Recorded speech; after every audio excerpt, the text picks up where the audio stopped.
एक समय की बात है, एक तालाब में दो बगुले और एक कछुआ रहा करता था। वो आपस में गहरे मित्र थे, लेकिन इस साल बारिश कम होने की वजह से तालाब का पानी कम होता जा रहा था। तो बगुले ने सोचा कि अपने रहने के लिए दूसरी जगह खोज ली जाए, और पास ही में उन्हें एक अच्छा तालाब मिल गया, जहाँ पर काफ़ी सारी मछलियाँ, मेंढक और केकड़े थे। यह देखकर दोनों बगुले बहुत खुश हो गए और वापस उसी तालाब पर चले गए, और दोनों आपस में सलाह करने लगे कि इस तालाब को छोड़ना ही बेहतर होगा। दोनों बगुलों की बातें कछुआ सुन रहा था, तो कछुए ने पास जाकर कहा कि जहाँ भी तुम जाओगे वहाँ मुझे भी लेके चलना। मैं इस तालाब में नहीं रहूँगा, क्योंकि यहाँ पर पहले ही बहुत कम पानी है। और वो ज़ोर ज़ोर से रोने लगा।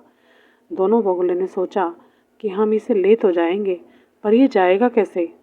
हम अपनी चोंच में पकड़ के तो इतने भारी कछुए को नहीं ले जा सकते।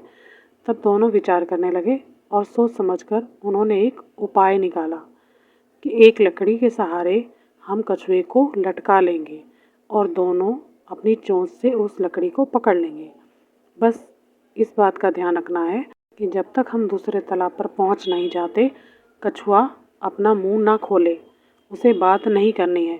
और ये सारी बातें दोनों बगुलों ने अच्छे से कछुए को समझा दी और उससे कहा कि जब तक हम तालाब पर ना पहुँचे तो बिल्कुल भी बात नहीं करेगा, तुझे अपना मुंह नहीं खोलना। और ये सभी बातें कछुए को समझाकर दोनों ने अगले दिन उसे ले जाने का प्लान बनाया। अब दोनों बगुलों ने अपने चोंच में लकड़ी पकड़ी और बीच में कछुए को लटका लिया, और वो चलने लगे।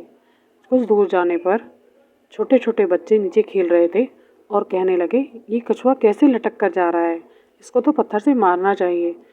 जब ये बात कछुए ने सुनी तो उसने सोचा क्यों ना बगुलों को ये बात बता दी जाए। और जैसे ही कछुए ने मुंह खोला तो वो ज़मीन पर जाकर गिर गया, और इतनी ऊंचाई से गिरने के कारण कछुए की मौत हो गई।